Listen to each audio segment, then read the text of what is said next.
Hello and welcome to another episode of CRT Sound System. We've got episode 70 and we're talking about two games. We've got Lords of Magic and Lost Eden. Here as always with Reese. Reese, how are you? I'm I'm okay, I guess. I'm alive. The little Mm, fucking frog people that live on the internet have not gotten me with the hammers just yet, but Just yet. they're out But there. that's what we like to hear. Yeah. That's And what we've got go ahead, sorry. no, just that's been my fantasy lately. Rather, it is much more soothing to imagine my problems as those little fucked up frogs, like the one that's like tripped and spilled his entire lunch and is about to cry. That meme, that's who I imagine is lurking outside my door with the Elon Musk Doge pistol.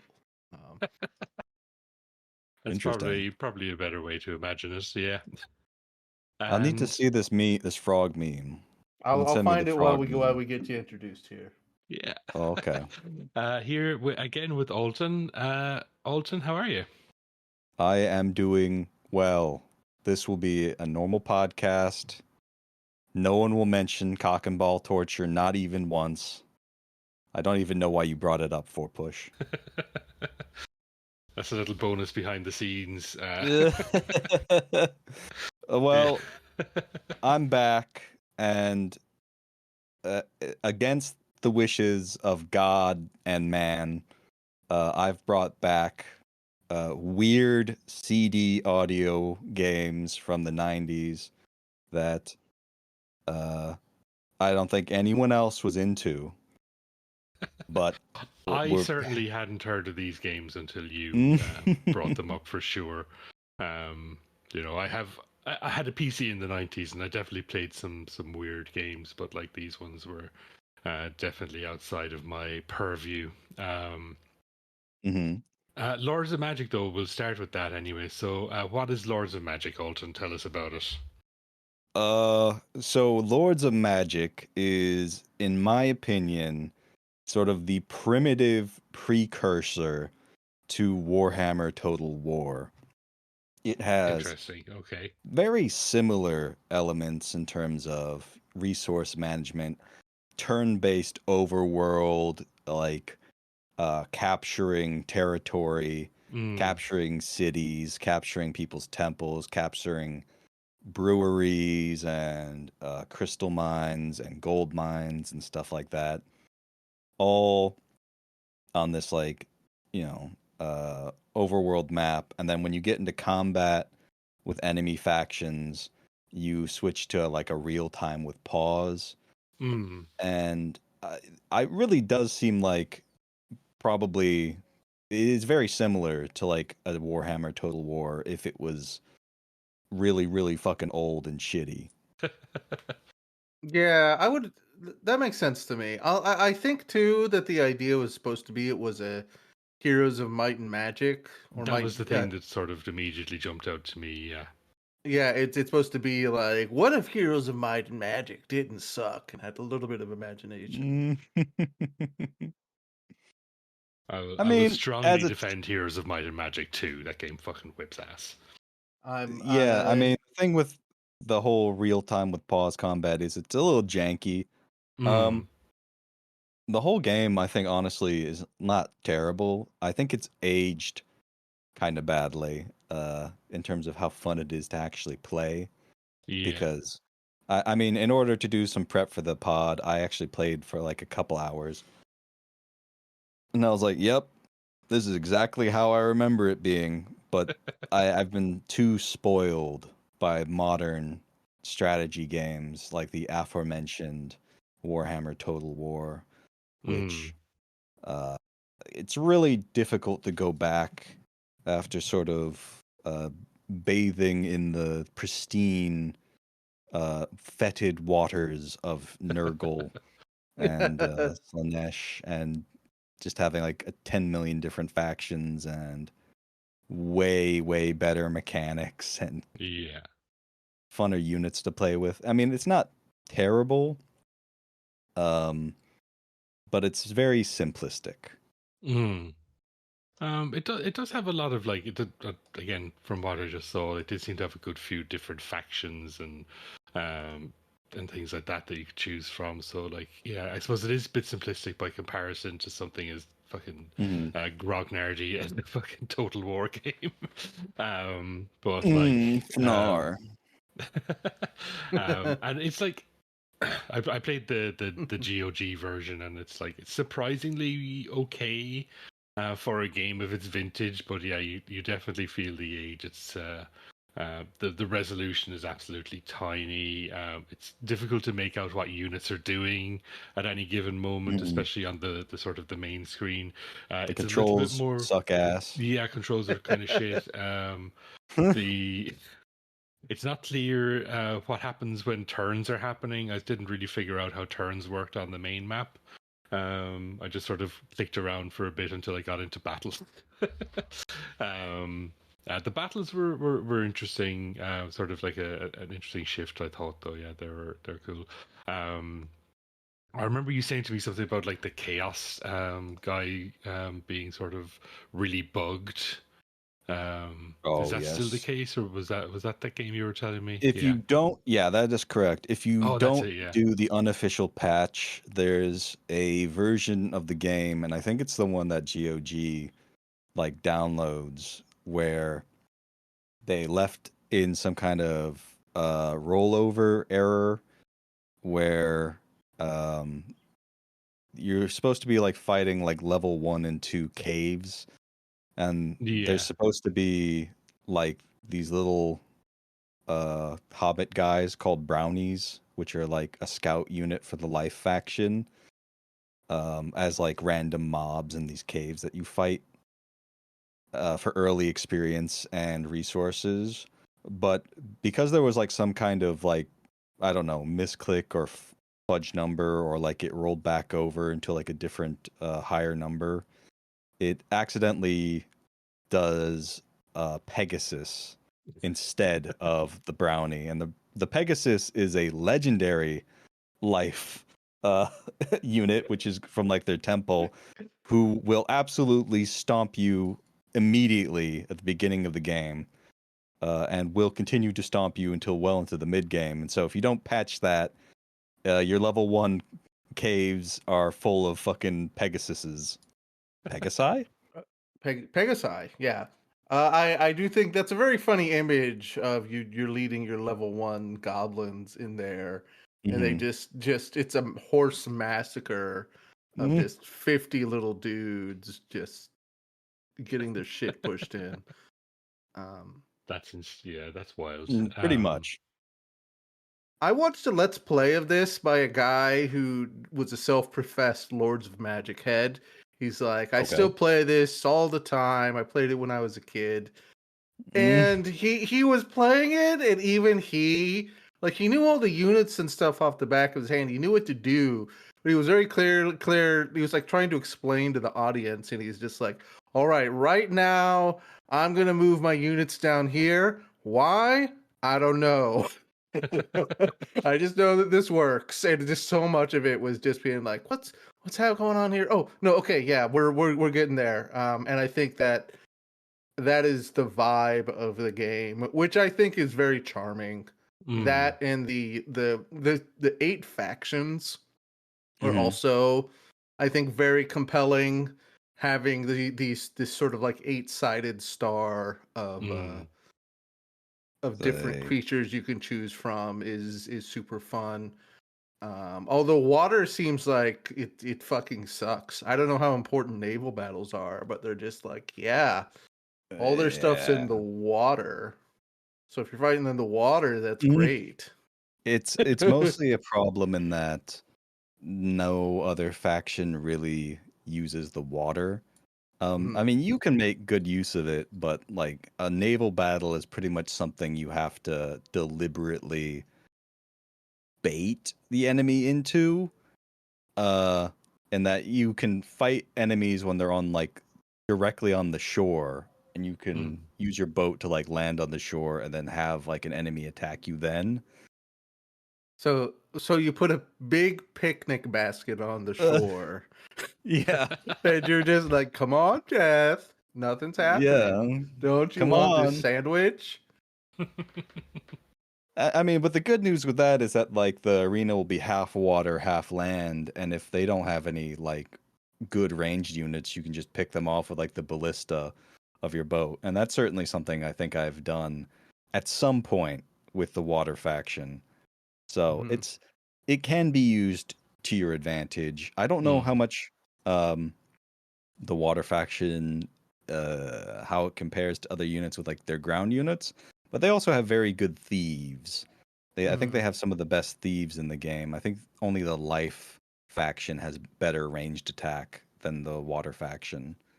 So how do the classes play into this? I understood how the Mm. there's the factions, but it's just like you could be a wizard or a warrior or a thief, and I Right. assume that impacts something. I never quite understood.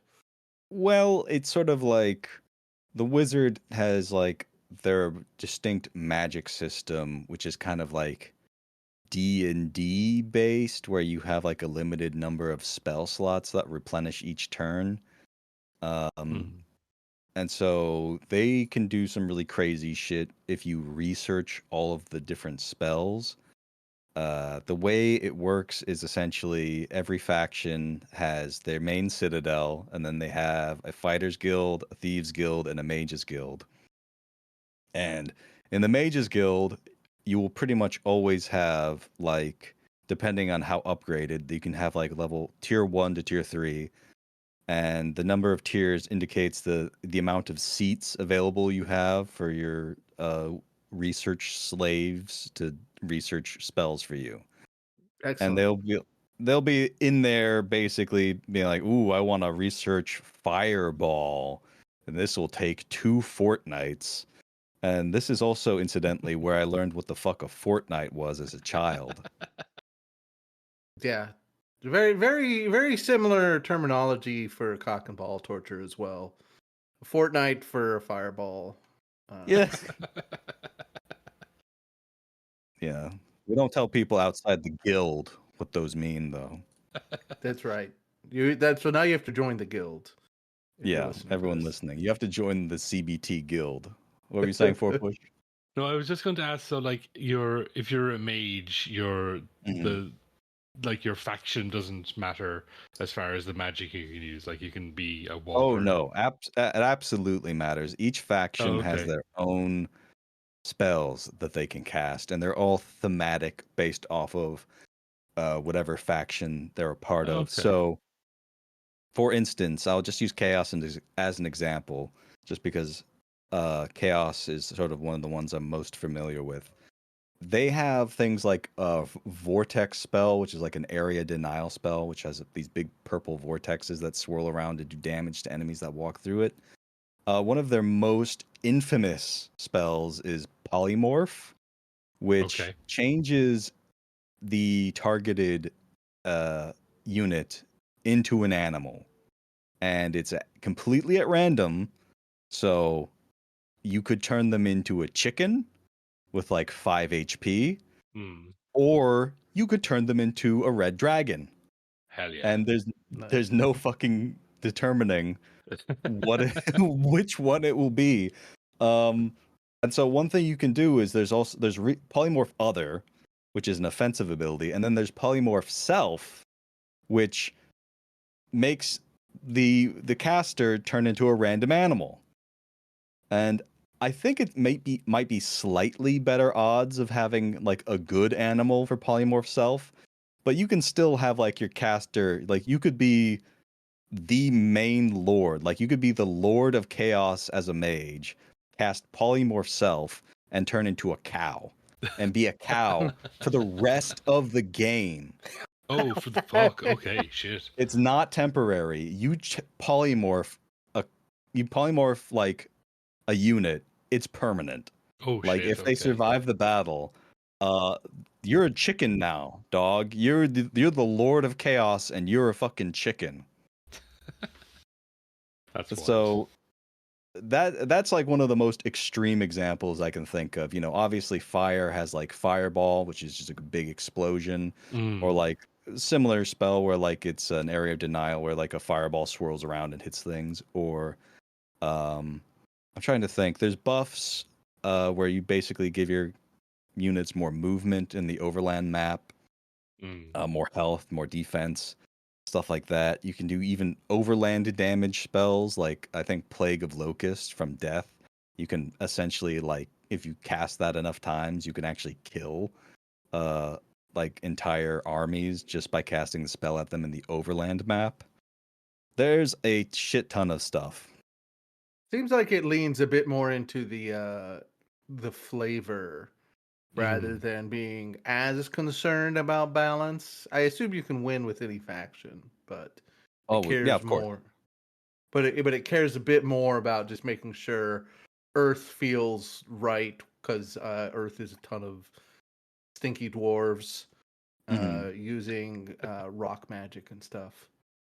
So Right. I appreciate that. I was looking into it. I do think it is the music for this bangs. It's kind of been a long time coming, because the first music episode of Agat Watteau that we did, and I think the only one in the end, even though we recorded another one, was had Lords of Magic on it. So I feel like, this is the origin.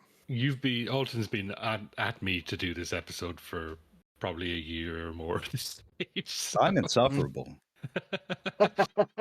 I get an idea in my head, and I'm just sort of like, let's do this. Hey, how about this? Oh, about Lords of Magic. You should do Lords of Magic. Whoa, what about Lords of Magic? I'm like literally obsessive.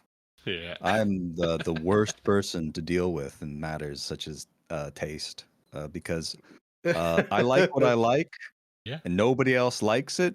But I, through sheer force of personality, will subject dozens of people to my preferences. Well, now we're gonna make all of our listeners like it. They're gonna listen to it, and they're gonna be like, "I'm gonna hate this," and then they watch. Then they're gonna listen to it, and they're like, "Man, fucking water! The water song bangs. I hate this. I hate Alton made me like this." That's generally the reaction I look for, is reluctant, I don't know, appreciation. Yeah. All right, so I suppose we'll jump into the first block of tracks. So all the music in this game is done by Keith Zizza. We'll probably talk a little bit about him in the next block. So the first track is called Order, second track is called Life, and the third track is called Water. We'll tell you which factions each song corresponds to after the break.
this was the chaos track. The water track. It was water. Whales are the most chaotic animal. So. Yeah. That's true. I do like the sort of soundscape in that for sure. There's Makes me wanna definitely some pee. water music. Alton, you pointed out something while we were listening that I definitely resonated with. Is that the tracks end or pause rather, and then kind of like go off in a new direction with a new melody, kind of creating a mini kind of playlist. And I love when games do that because it creates these moments where you'll just be doing something and then the music change will frame what you're doing and make it seem like that much more immersive or cinematic. I'm not sure exactly what you're doing during each music segment here. Not combat, if I understand correctly. But I don't know, fussing around with your castles, your Yes. seashells that you live in, if you're water, something like that. Something like But that. Yeah, sort of. It makes it feel dynamic, even though there's nothing dynamic actually happening in the soundtrack. It's not like, say, like Splinter Cell, where it changes based on what you're doing, but it does give it that feeling somehow, regardless. It very much captures the mood that the entire game is going for. Mm. And I think kind of layered into this, while you're listening to the music and futzing around with your Citadel and your various, like the temple and the various guilds, you're also getting like these little sound bites from like the NPCs who are like in the universe, like the store runner of like the tavern or whatever that produces like however many ales for you a turn based off the number of followers you assign to it. And you know, they will speak their little voice lines, which are, you know, for like water. I'm trying to remember what it is exactly, but it's a water-based pun. So like, if you're not satisfied with our products, ask for a rain check. I was like, it's a pun. And I think one of the ones that sticks with me the most from the entire game is from Chaos. I believe it's the one where you get crystals from. Is basically like order. Wait, no. Chaos is the spice of life, and order is its nemesis. I'm like, yeah. 13-year-old me thought that was fucking cool as shit. Chaos is very much the D&D 13-year-old dungeon. Like death is the bad guy, but chaos is just, and that's like liches, ravens, ghoulies, skeletons, and chaos is like orcs. Yes, Joe Biden, Nancy Pelosi, Joe Biden. Those are the legendary units. Legendary undead. Yeah. and chaos are ogres, orcs, etc. So I appreciated that, and I like that they're not necessarily bad guys. They're just the chaotic little dudes also there on the map. They're all, they just love chaos. They're like, wow, chaos is great. Oh, I'm so random. XD. all off living in their little anarchist communes. The They're Penguin like, of Doom is the legendary unit for chaos. Yeah, the fucking order. They're bitter enemies of the Order faction, which once told them that bedtime is 11 p.m. and that they've been railing against the tyranny of the Betty by time ever since. I'm so annoyed at that whole discourse. Not to date this episode, but literally the last episode recorded, I made a joke about how I couldn't put Elliot to bed because I'm an anarchist. I mean, it's not going to date the episode that much. It comes back seasonally. Like, I swear to God, it's like the 4th or 5th time I've seen this discourse. Yeah. It's just like... Elliot's learned to say that's a hierarchy of power, Daddy. And 4 push is just powerless. Yeah. Can't do anything to stop it. It's gonna be great. They're gonna be like, actually, parents are cops. Hate to tell you that. Parents, they're ACAB cops. includes parents. Yeah, Yeah. unfortunate. ACAB includes parents that uninstall YouTube from the TV. We didn't uninstall YouTube. YouTube broke. Oh. Probably for the best. Oh, Especially after I thought you were saying that knowingly, like, oh, YouTube quote broke. 'Cause, Oh no, it didn't quote break. oh, okay, I get it. Yeah. Just because, yeah, he got into this weird. This is a whole sidetrack, but he got to the point where last week he was pretending to be a guy unboxing toys. So he got all his toys together and was pretending that he was making a video where he was unboxing toys, and we were like, okay, we're not gonna. Yeah, so we had to. I'd rather do have my something to put a child stop watch to that. ISIS beheading videos than that shit. Yeah. But that's the thing, is like you put on something on YouTube and eventually it will just find its way there. Yeah. Like there's really no way around it. The algorithm is sinister. Like It's I awful. watched like one Assassin's Creed video, to like find where like the bare ass of Hercules is or whatever in Odyssey, and suddenly it just like fucking Endymion and all the other chud tubers who are just like, is Assassin's Creed dying and woke and dying? And I'm just like, I fucking don't want to watch these. Yeah. My YouTube algorithm, I clicked on a Warhammer 2 video, like, I don't know, whenever we were playing in Alton, like 5 years ago. And now it just remembers it in the back of its like horrible little P algorithm brain. And like whenever I fall asleep, I wake up to somebody doing like professional Warhammer 3 PvP tournaments. And it's just like an 11-hour long video of this guy just being like, "Oh, dragons are on the back foot." Fuck, dog.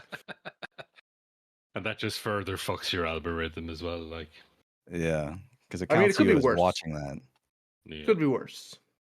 I feel like that's honestly the probably as good as you're gonna get algorithm wise. I feel like if I like let my YouTube videos just go on autoplay, if within like 5 videos, if I didn't, curate it, it'd just be like Adolf Hitler's speech AI translation or something like that. Oh God. Incredible. All right. This is the problem with being into video games. You're never too far removed from the fucking you're Adolf only Hitler. about 3 steps from Hitler at any one point. Yeah. But yeah, let's talk a bit about Keith Zizza. So this is like a name that I was sort of vaguely familiar with before you brought it up. I think the one game that I do remember listening or playing was Pharaoh.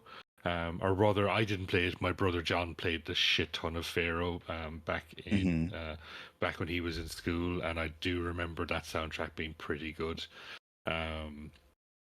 And he's pretty prolific in the early gaming realm. I'm just looking at his list now. He's got Pharaoh, Lords of Magic, Lords of the Realm, which is the one everyone knows. Everyone who like is a fan of this developer that's their favorite game is Lords of the Realm, and they're like, Lords of Magic is okay, but it's not as good as Lords of the Realm. Caesar 4, Zeus. Did I say Zeus? Immortal Cities, Children of the Nile, SimCity Societies. A lot of clicky sims. I was saying to Reese recently, actually, we need to do a SimCities episode. There's a lot of really good music in the SimCity games across all of them. Oh, I'm sure. Did Pharaoh have the white guy Egyptian on the cover? Was that where that comes from? I don't think that's where that comes from. That's too bad. The white guy Egyptian? You mean the meme? Yes. Oh no, Uh, the guy on Pharaoh was just nah, I think that's from like a textbook somewhere. Yeah, no, like he's looking at his website, he does a lot of like sound design mostly these days and like sound directing rather Mm. than He wrote a book. yeah. Um Mm. Rather than I guess doing just the original music. But there's like he's got like Roblox and I didn't realize that there was a Marvel puzzle quest until today. I played the shit out of that. Yeah, like I loved the first puzzle quest. I played the shit out of that. I didn't even realize that they'd sort of had to go the slop route of making it a terrible mobile A game. franchise. Yeah, that is unfortunate because that first game was excellent. I really enjoyed the first puzzle quest. And Jetpack Apparently the Joyride, a composer game that I've never seen anything other than the game icon of, because it looks insane. I couldn't tell you what that game is about. his most recent IMDb credit is Chihuahua Drama, which is some kind of animated short. Interesting. Yeah, so we'll jump. Sorry, I just opened the Discord and saw that picture that Reese posted. Yeah, It's that As could be far the as I'm cover art. concerned, that's gonna what be yeah. Pharaoh looks like in my mind's eye. I'm being totally unfair to the That's game. I'm just gonna make that the cover art for the episode. So when you see that, you'll know what that means. No, we have to do one of the fucked up dinosaurs from Lost Eden. I must Oh, that's insist. true. Yeah, maybe That's maybe I can do a little collage of all our favorite fucked up guys right. from. Like, yeah, it can be that Pharaoh guy riding a dinosaur. There we That's go. historically accurate. That is historically accurate. Yeah, they live together Hmm. peacefully. They kissed. All right. Let's jump into the next block of tracks. So, and last three again here from Lords of Magic. I have Earth, Death, and Chaos.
Did we listen to the air theme?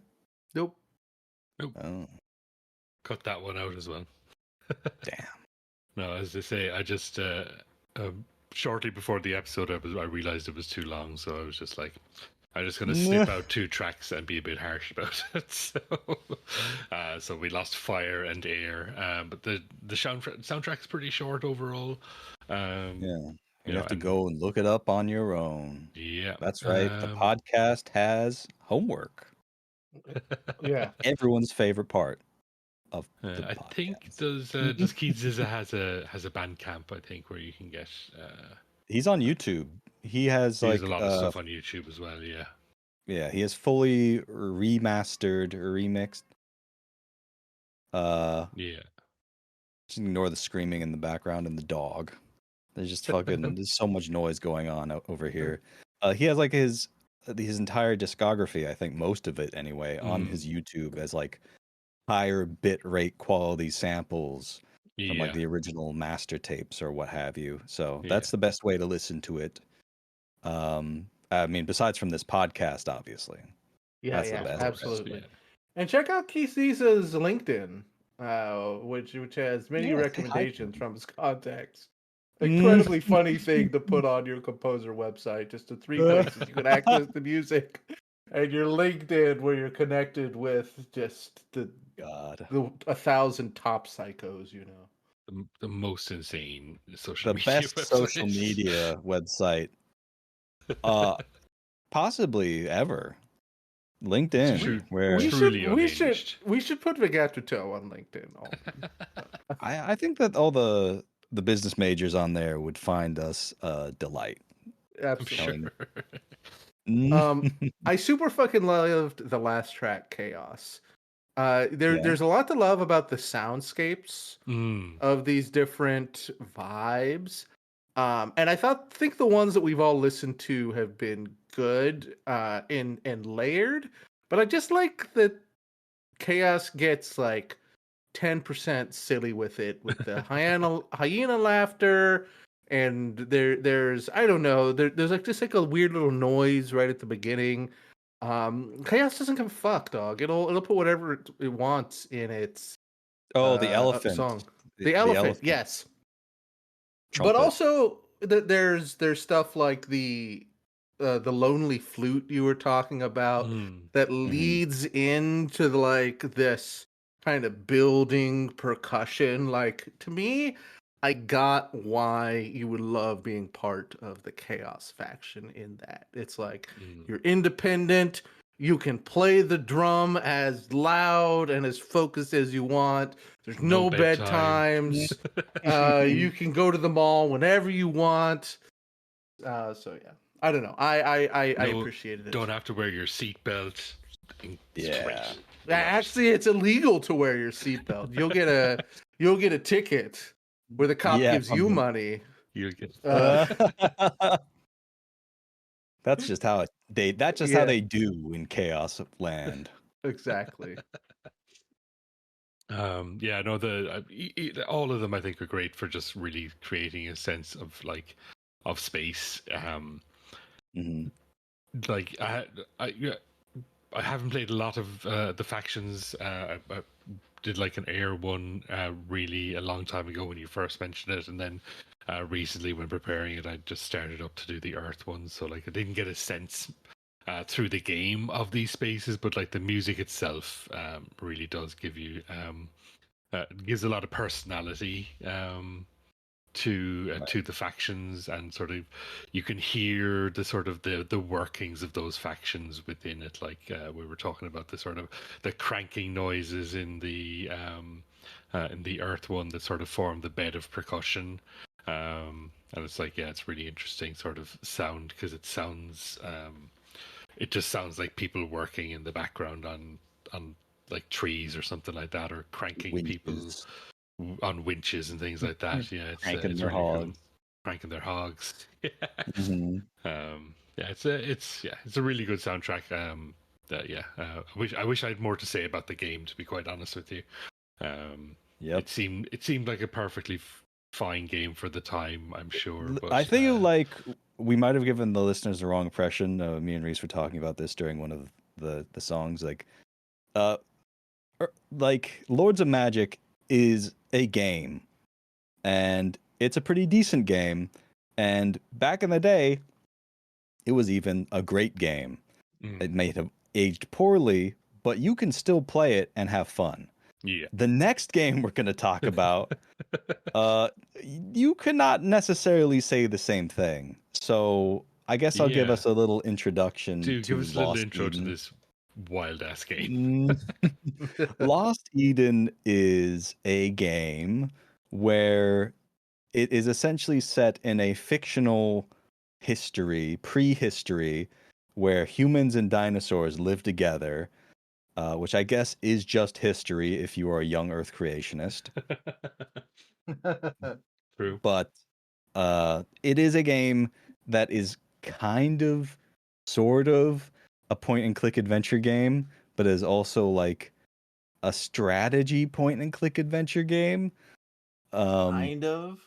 Yeah, and it's like it really coasts on the fact that it has just one of the most amazing soundtracks of the era, and it has, pre-rendered 3D graphics at a time when pre-rendered 3D graphics were just really making people's socks pop off. Yeah, yeah. This was 1995, so it was pretty fucking crazy. Yeah, Still. despite the When fact did that I've never Myst seen a come more out? low resolution polygon in my life. Yeah, this is 2 years It's- after Myst. In Yeah, Yeah, it looks yeah. wild. Yeah. This is really a confluence of factors. We've got like the Myst factor where people are like absolutely just coming buckets for 3D rendered animations and backgrounds. And also, when did Jurassic Park come out? Like 1993. Yeah. 93? Yeah, and this is like we're at pitch dino fever. Like 100%. people want to see It, them fucking lizards. if it was it came out after Jurassic Park because it mentions Velociraptors. Nothing dinosaur related mentioned raptors until Jurassic Park. Then everybody was just like all casual, just like, oh yeah, these Velociraptors, this dinosaur that's always been in everything, and we're not taking this from Jurassic Park. Yeah, we're a good original game. I would like, because we're about to fucking trash Lost Eden. Like a video game has never been trashed before. So I'd like to briefly glaze Lost Eden in that it's a cryo game who made one of my favorite games of all time, which is the OG Dune. Not Dune 2, the RTS, but like Dune that was kind of just a walking simulator that was like a bare bones trying to retell the plot, and it has a lot of issues, but it's actually pretty compelling. Same composer, Stephen Picq. I don't know. I don't speak French. Stephane But Picq, I presume, is how it is pronounced. Yeah. Stephane Picq. And this, I think, has the same lofty goals. Like they're trying to have a next level multimedia experience. They want you to be fucking wowed by this game, and everything about it is the game taking big swings in that direction. There's a lot of kind of 3D traversal stuff. You get attacked by these 3D tyrannosaurs, and they're there and wandering around right on the screen. And I think for 1995, it's kind of crazy how it looks. Like there's a lot of it was voiced, which was still semi rare for 1995. Like it wants you to be wowed by the story. It just fails in every fucking aspect except the soundtrack, which is incredible. So Really, even when you were showing, we Alton and I kind of stumbled on this game at some point during one of our little goblin sessions, and we're roasting it, and I didn't quite realize how great the soundtrack was. But having listened to it now, I really love it, and I really love Stephane Picq. So I don't know. It's to me that kind of explains the game, because you look at it and you're just like, why do all of the animations look horrible and terrifying and disgusting? why does this like animation of my king father talking to me, giving me nightmares that last decades? No, the thing that Why? gives you fucking nightmares is the scene where you like put a tooth into like a desiccated corpse and go into Yeah. like the fucking nightmare labyrinth. hmm The it's Gross secret. horny. It's an early horny dinosaur game. Uh, It's not like majorly horny, but there's definitely some psychosexual stuff going on with Dina, uh, the yeah, who the is female dressed in dinosaur. who's kind of dressed in bondage gear. Like it's Right. weird, and then you know it's you play as Adam, and then you find Eve, and Eve is like very boring and breathy, and like exudes a very kind of like only men wrote this sexuality. Um, Oh, and I that don't kind of know, reminds me. it's fucking. Uh, If it didn't suck so bad, it would be a cult classic. that kind of reminds me. I had an idea when watching through. I watched through like a let's play of it because like the game, if you know what you're doing, it will only take you 3 hours at most to Yeah. Mhm. like Let's plays of it completely are about 3 hours. Yeah. 100% it. And the thing is that it's insanely repetitive because you do the same shit in every single location. You're like, oh, I've got to give a fucking mushroom to the brontosaurs to build a citadel. It's like, oh, okay, I got to give gold for some reason to the velociraptors so they'll fight the saurins. And then you got the triceratops who are like, oh, those are like the heavy industrial equipment. That would be like the stone masons to build like heavier Mhm. fortresses. Well, But you you're do that like forgetting 6 times. you're forgetting an important aspect of the gameplay, which I think is important to what we're talking about here today. Is that you also give these dinosaurs the gift of music by playing the flute in the most out of tune dog shit way possible, which is they have this beautiful soundtrack and they can't bring Stephane Picq on for just a second for this flute item. It is incredibly jarring. And the let's play I watched, the guy was fucking playing it all the time, and it was getting on my nerves. Um, This is so the it's idea I shit have enough. for your thumbnail. So I've just posted. This is Eve's disguise, where she's like wearing some kind of gimp suit to because That the is culture is wow. doesn't let women be in charge. But this is Yeah. this is what it reminded me of. Oh. Christ. Just put those two Yeah. next to each other. Wild. Um, what are we looking at here, Alton? This is Fart Slave. He's 24. He was online 17 minutes ago, and he's 3 miles away. Well, I know that's supposed to be his age because it's a dating profile, but I really Mhm. like to think of it more like he's fart slave 24, one of 24 fart slave squadron. Mhm. Yeah, I forgot about this insane suit that she's wearing. You- Yeah, why is she wearing it? Because it's a disguise. What is It's she disguising herself as? I don't I don't know. know. Like she's trying to not reveal to her tribe that she's a woman. For a couple of reasons. Apparently the Saurins like eating women and children because they're more tender. And also the tribe is really sexist and would not respect a woman as leader. So, It, pretty much the same as the entirety of the United States. I was just gonna say uh, this is a very weird. Like, if you're It's a trying to read it's this a as some sort of allegory, that's really fucked. yeah, Especially given that it's she's already in a wearing sort like of a a young Earth world. yeah. She's wearing like a purple half dome that is like much bigger than her head, and her eyes are just and mouth are just like little slits.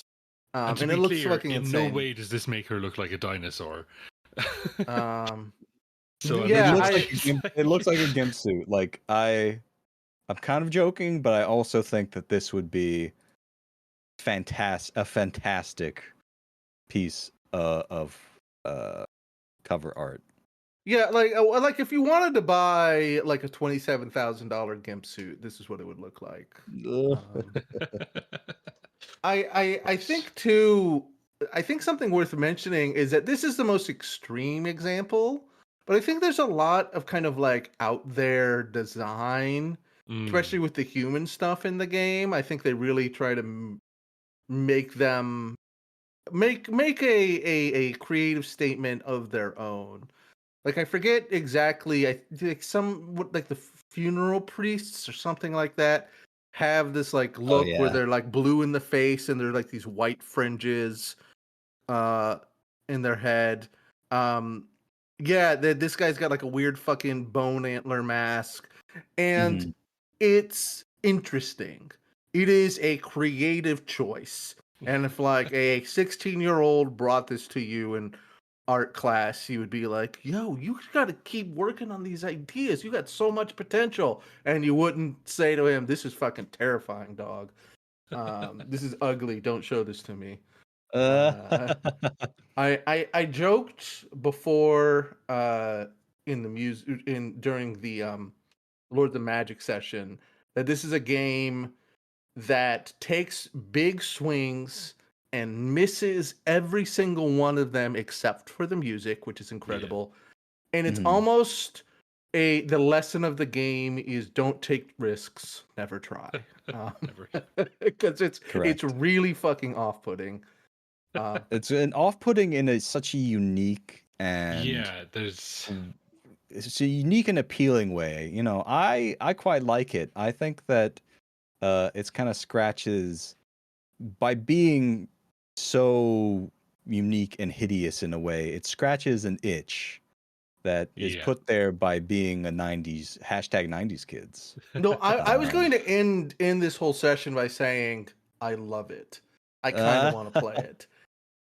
The other thing I want to mention about the off-putting nature of the game is mhm. the basic story, like the lore, is that the bad guy is like raising a rebellion against you kingdom because your grandfather, who is literally called like the slaver, tried Yeah, the like enslaver. the enslaver enslaved him, and that hashtag trauma fucked him up and turned him into like a hissing, growling red demon beast.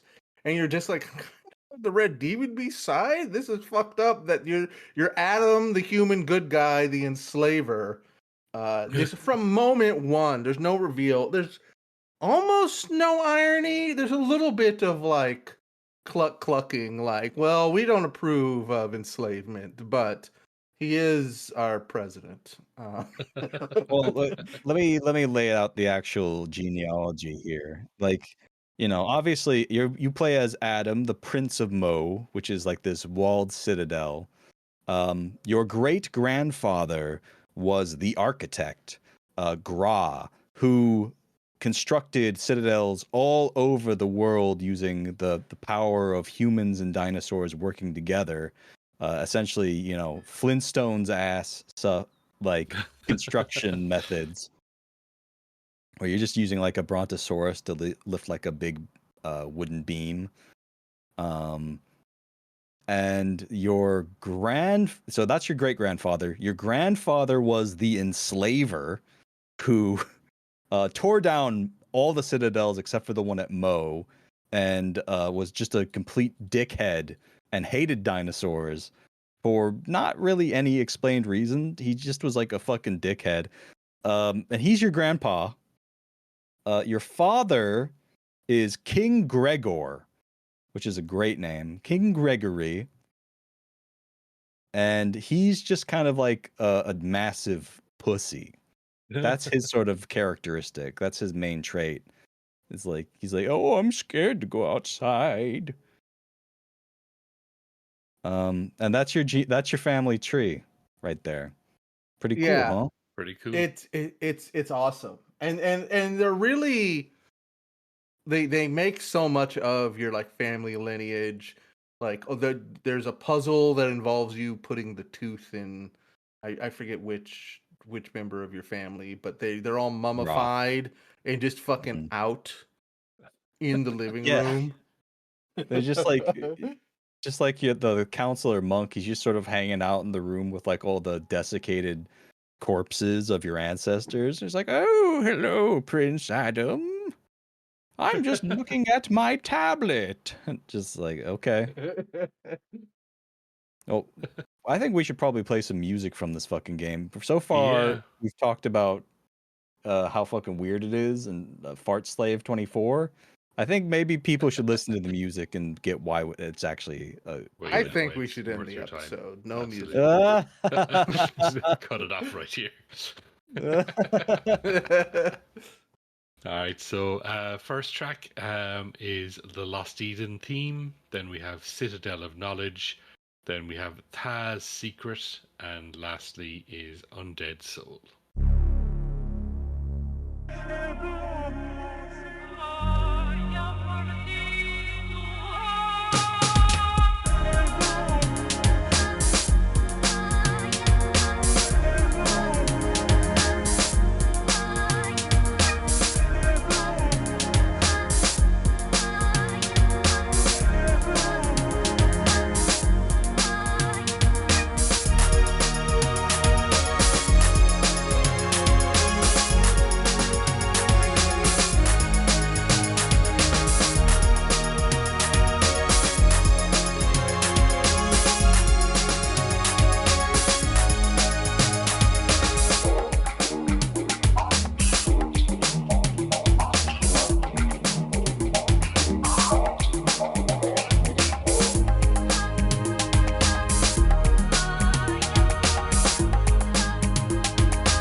in the best way possible, I've just been like completely disassociating for the last 10 minutes listening to those. Yeah. Like, Yeah, I fuck feel me. bad about leading into it by talking about Fart Master 24 or Fart Slave. Sorry, not Fart Master. Yeah, put some respect on fart slaves. Probably the worst way to lead into some of the best music. Yeah. Absolutely. Let's stop talking about him. Let's instead talk about the composer, Stephane Picq. Is Yeah. that I don't know. I'm guessing that's how usually it's pronounced. Yeah. okay. He is French, so we don't have to respect I will say his quite heritage. recently died as well. Yeah. Literally last month, died suddenly. Yeah, and it was just, yeah, it was quite tragic. Yeah. And the last That's thing he crazy. did was basically, even though he didn't really have the rights, was just like, fuck it, my health isn't good. I'm just gonna remaster and release the soundtrack to Dune, the spice opera, which has been, I guess, the quality of the tracks that have been out there has not been incredible. So this is just sort of like a final little fuck you to EMI, which is, which makes me like him. And I have to say that I kind of fell in love with him doing the research for this episode because he seems like such a hippie weirdo in the best way possible. I found this interview with him, which I guess is like a very kind of popular thing. If you Google him, if you're a Stephane head, which is like a 96p low. It's like the lowest resolution video I've ever fucking seen of him wandering through like nature, just talking about like this is my influence. I create soundscapes, and it in contrast to the like terrible video quality, the audio quality is quite good, and it is totally foleyed with like nature noises, and he's like overlaid. He talks about different like genres of video game music, and he's like, it used to be like this, but now it's like this, and sort of like the music plays, and he cowers in fear from an audio like pterodactyl at one point, and it is really corny and really fucking charming. And then Yeah. I found another interview where he says that Lost Eden is his most personal work, which I find to be really fascinating, and I'm glad I found that because that definitely really connects me to the guy. Like this is a guy that like records a babbling brook and then puts it in a techno track. And I think you can really it fits Lost Eden perfectly, and it's better than the game fucking deserves. So much It's so better. good. Like, yeah. Trying to imagine a world where this soundtrack exists, but that game doesn't, and I'm like, yeah, it's probably better that way. I will defend the game. Like, obviously, it's aged like like a fine sort milk. of like a fine milk with like rancid jizz in it. It's not aged well is the point I'm trying to get across in a very disgusting manner.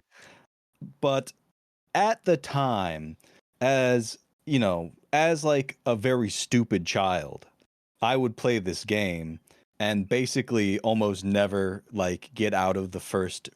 Well, no, I would get out of the castle. I would get out of the Citadel at Mo, and then wander into the wilderness and like immediately get eaten by saurians or whatever they're called.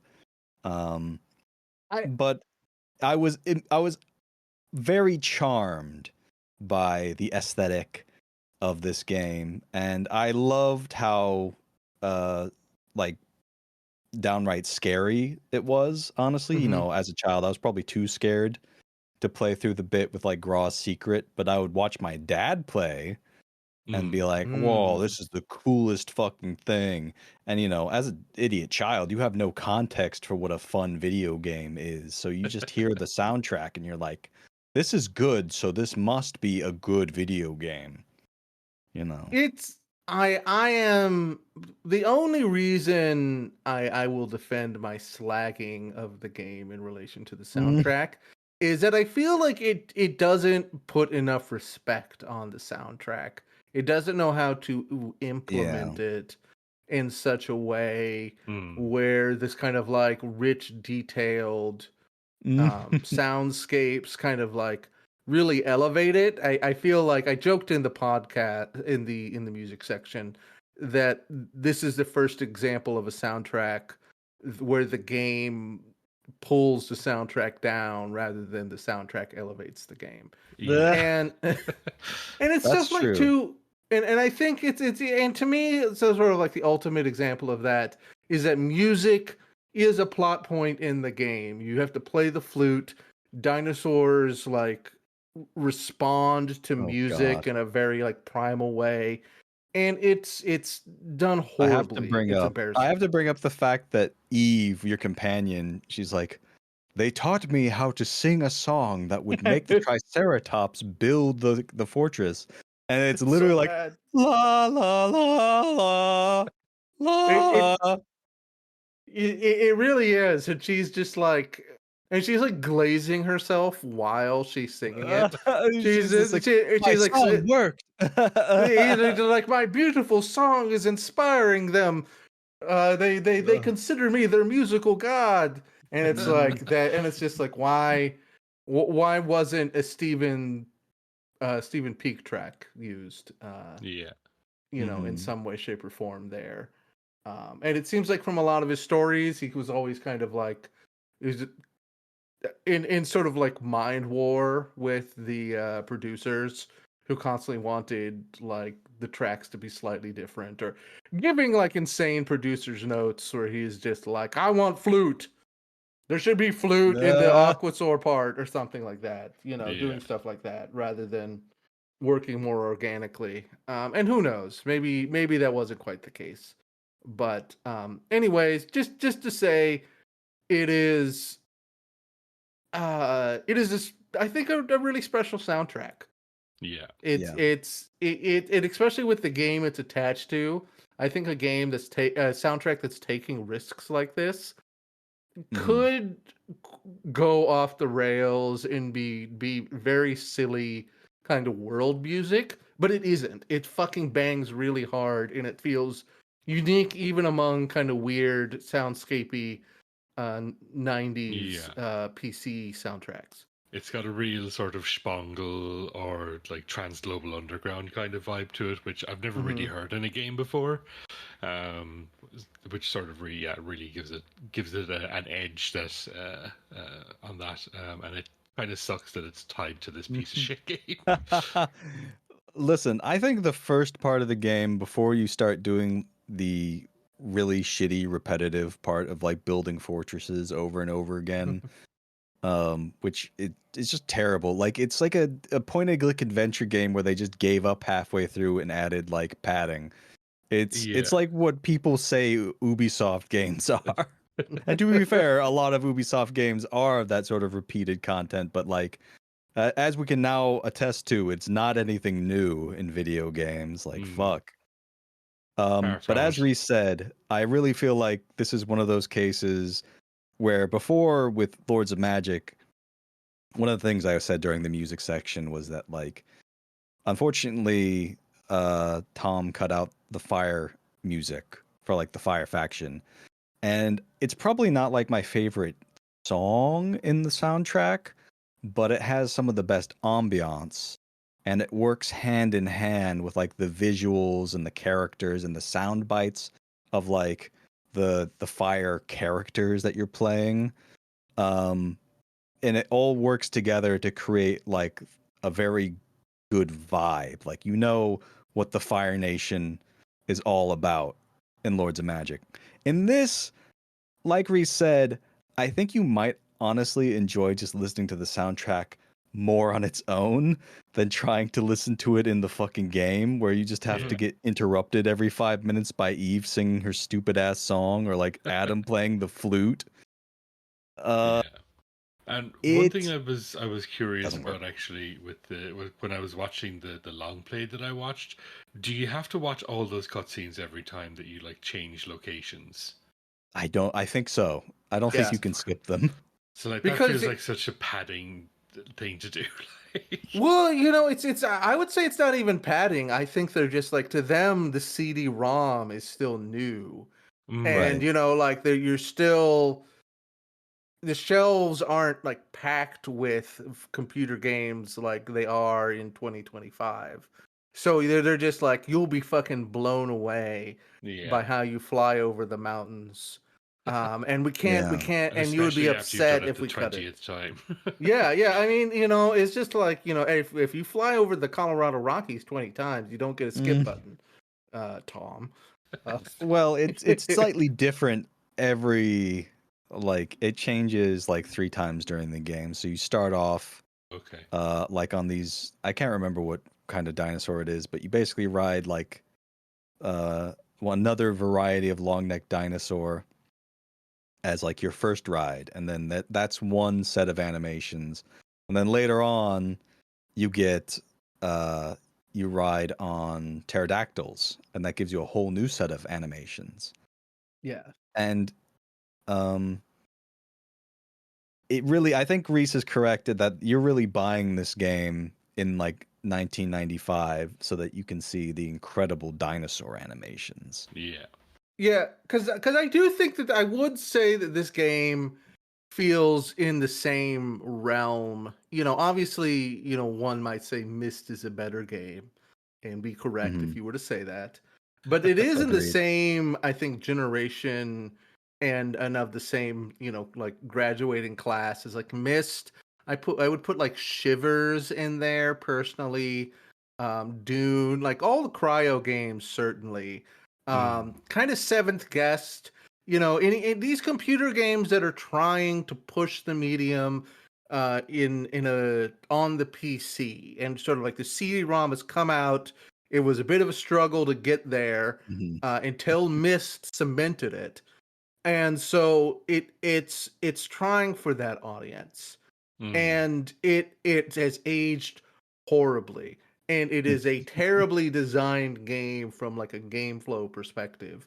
In the Let's Right. Play I watched, which had sort of like, it was a blind play, it was kind of like with edited reactions to it, and the guy was just like, I'm so glad I saved all the time. Like, if I hadn't saved, I had to go like 7 saves back Mm. from this one point, because otherwise it would have taken me like 2 hours to like navigate around this like weird Jesus. cul-de-sac I found myself into. And if you don't have like, modern resources trying to figure out how to play the game, it is just fucking interminable as you're like waiting around in that world. And because your party members are constantly fucking talking to you and being like, no, don't use the mushroom on the Tyrannosaurus. You can't even like sit Mhm. and vibe with the music.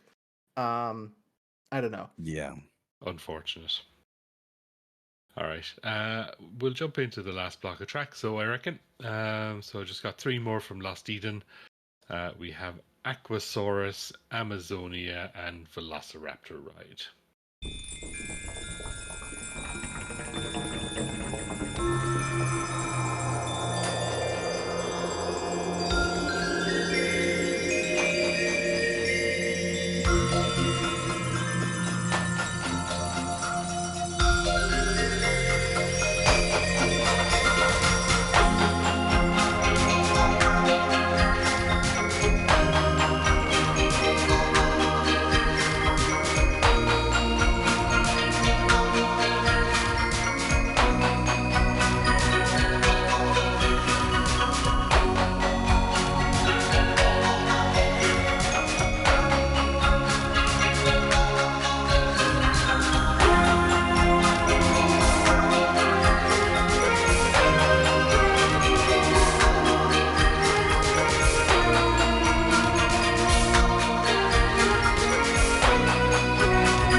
The fucking I was really vibing with the percussion, especially towards the end, until Alton just called it the sound of getting your dick trapped in a door. Or dick, Oh no! what would Specifically, you I say? said it was the sound of slamming your dick in like the kitchen drawer, Kitchen like the cabinets. Yeah, silverware drawer, just like the little rattle of all the silverware in there as it goes slamming down. yeah. But I mean, I don't know why you have to make it negative. Alden said that in a positive way. He said Yeah, it's a good thing. yeah. Yeah, I You're looping suppose. all the way back around to Yeah, CBT. That's right. back to where And we started. That's right. damn. Before we were recording. Fuck, I said we wouldn't even mention it. Damn it. Fuck. Now I have to leave that bit in at the start Uh, as well. Fuck it. uh, Can't edit around that. no, I think I said it after we started recording because Oh, I did said I we? Oh yeah, wouldn't say anything about it. yeah. But I've broken my one podcasting rule not to talk about CBT. Fuck. What better place? That's right. That's what our listeners come for. That's Unfortunate what I choice of come words. for. Christ. So World Banger God. tracks, everybody. Yeah. How about that Yeah. music? The water music was crazy. I would Yeah. just like to say is that I Yeah. feel like that was a totally unique way to portray to use water sounds, Mm. and it did not feel like it did not sound like any other water track I've ever heard of, but did feel like I was a water dinosaur. I was underneath the dinosaur lagoon swimming with the Aquasaur, as I think it's called. The track is called. Yeah. Yeah, there's sort of an interesting contrast to the water music from the first game. Just both of them being very evocative of water, but in different ways, and it's sort of interesting Mhm. to hear the contrasting approaches to it. Absolutely. Yeah, and one thing I was looking through, I mentioned it during the break. Just it's always nice to sort of when I hear a band or a sound in these when I'm listening to these, and then I get that confirmed that the person did in fact listen to that band. Because I Right. mentioned Transglobal Underground as being something that this really reminds me of, and then I found his old website where he specifically said he liked to listen to Transglobal Underground. Yeah, well, Mhm. and in that, I think that interview, which you should put in the show notes, I will, yeah. is that he talks about, kind of like sheepishly even being like putting these nature sounds in techno, and just you might think it's crazy, but actually goes really well together. Yeah, I think that that's very fitting in terms of his influences. yeah. And I don't know. This guy comes from an era when like hippy dippy new age goofery uh was not, you didn't hear that and think, oh, this person is literally a Nazi. He's This just a lovable person crank. is violently against vaccinations. Exactly. Yeah. Which I don't know. He kind of dropped everything and moved to Madagascar. So I don't know what that's about, but Same, honestly. That sounds like a great I, plan. I do think it is a big brain move that where I would not be surprised to learn of the politics of this guy. Something in that article you posted, Alton, he said Mhm. that he was waiting. He would hope that Denis Villeneuve. Villeneuve would contact him to do music for the new Dune movie, That would perhaps be for the fucking credits. dope. And he's just like, I'm waiting for their call, and I'll entertain any serious offer. Uh, and I'm just like that. That's What a very king! hopeful. What a king! That Honestly, would I have love been. him. He mentioned there's 130 unreleased tracks for Lost Eden. I'm thinking about emailing the estate of Stephane Picq and asking if those tracks will ever see the light of day. Yeah, Yeah. that'll be Um, uh, episode 2 of this of this series. Definitely. Unreleased, that would talk about a fucking insane bonus episode. I can't wait. Yeah. It is worth noting, we might sort of mentioned his Bandcamp, the Lost Eden. The soundtrack that I've used here is just directly ripped from the game, but if you go to his Bandcamp, he has like remastered versions on that as well, and he has some remastered versions of the ones from the CDI version. So like, yeah, definitely worth tracking that down. I'll put that in the description. Much like Don't forgive him for his generative AI. He was an old and sick man. Yeah. very similar to what the fuck is his name? Keith Zizza, Yeah. the Mr. Zizza, because I can't remember his first name. Yeah. Also uploaded high quality remasters of all his tracks, so check out Yeah. that out. Yeah, it's pretty cool. All right. Yeah. And I don't know, just one final, just, I know I already said it, but just I read an interview that was like late 2024, so right before he died, where he was talking about how his remaster of the Dune soundtrack was kind of like the last thing he did in kind of his life's work. So yeah, absolutely, and that's on his Bandcamp. It's called Dune: The Spice Opera, and check it out. The man died I in will. Madagascar for it. I love Dune, and all of Stephen Picq's music that I've listened to has been baller. So I think I will go check that out after this. That is the canon version of Dune in my brain. That's the one I played first and where I understood the concepts. So when I watch all the other Dunes, that's might be why I like the David Lynch movie more than the other one, is because it is more psycho weirdo, like the PC walking simulator game. True, but you gotta watch part 2. That's true. I haven't seen part 2 yet, and I'm just like, I don't know if I need to. Yeah. I've played the PC game. That's Part kind of like 2. part 2. Part 2 is definitely a lot better than part 1. Part 1 is like all set up, and it's got cool details. I think the first time I watched it, I was like, it's okay. But I think rewatching part 1, I can appreciate some of the details. But I mean, part 2, you have like Fade Ralpha, which is like, he says alopecia.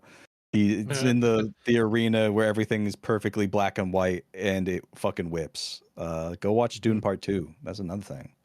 All right, yeah. go watch David Lynch's list. Dune. That has heart plugs, which is a concept that is incredibly insane, and I love. And he has to milk his cat for the antidote, I think. Yeah, that's the end of that Mentat story. Anyways, I guess we should. That is not in the original Dune book. Frank Herbert is a massive fucking weirdo pervert, but he never did that. That's 100%. All David Lynch. I David scrawled Lynch it in my copy of Dune. So now it's canon. I just excellent. I edited the audio file that Alton sent me of all the Dune audiobook. Just recorded the entire scene. Oh yeah. But yeah, thanks so much for joining us, Alton. It's been a blast. These fucking soundtracks were dope as hell. And I'm glad you fucking bothered me for a year to finally get. No, I am too. I want to do a kind of like nostalgia PC episode 2, with maybe it's not on the level of Lost Eden, but I would like to do the Shiver soundtrack, which is definitely more kind of like silly haunted house music, but it's still an extremely nostalgic soundtrack for me, and I'll have to find something else to pair it with. Maybe like Seventh Guest, the silly haunted house music episode. I was going to suggest that, well, sort of, these two are very great companion pieces because they go for very similar things in terms of trying to evoke a specific vibe and have influences from world music. I was suggesting during one of the music sections that we listen to Lands of Lore 3 because that has a very banger soundtrack. But I also think it's probably not enough of a soundtrack. So if we want to just do like, the theme is weird PC games, I think that would be a good combination because I can't think of what else to pair it with. Certainly it's going to be Goofus and Gallant if we pair it with Shivers. A game I love, but I don't know. I don't know how the soundtrack is going to compare. We'll see. Vibes wise. We'll look into doing something. So if you want to do any plugs, Alton, now's the time. Well, I would like to plug buying a gun. Not for self-defense or anything like that. I just think they're cool. Okay. to bleep all that out. To me, buying a gun to make you feel like a real man and or woman. to show the world. Yeah. To compensate for your tiny penis. The other thing I'd like to plug is my podcast called Video Games Are the Worst Thing on Earth, which also compensates for my tiny penis. Quite well. Fantastically. Yeah, it's a perfect replacement for genitalia in all forms. If you enjoyed the fact that I am kind of insane, I think you would very much enjoy Video Games Are the Worst Thing on Earth, because it's just this, except probably cranked to 11. For no reason at all, I'd just like to add, I think that Video Games Are the Worst Thing on Earth is a great podcast. It's very funny, informative co-hosts. We talk about normal things. We're not driving ourselves insane every episode. Or they're the hosts. I'm also a host. Check it out, or else. We just did an episode with Tom, so you can check that out. We just released a premium episode as well. Yeah. One of our endorsements, I would like to say, we just recorded an episode a while ago with Labor Kyle, and excellent. We were doing primal screaming by the end of that episode. So that's the experience that we typically, that's the level we typically reach with our guests, is just everyone is just incoherently hooting by the end. We made Kyle cry and not like a in the sort of way that, like, you look on the face of God and cry. Mm-hmm. All right, let's not juice ourselves too much. I think that's everything. Yeah. Reese, what do you got going on? I guess I got existential warfare. I released another episode somehow. It is about DIY and being normal and 3D printing guns, and and there's no reason to investigate the guest.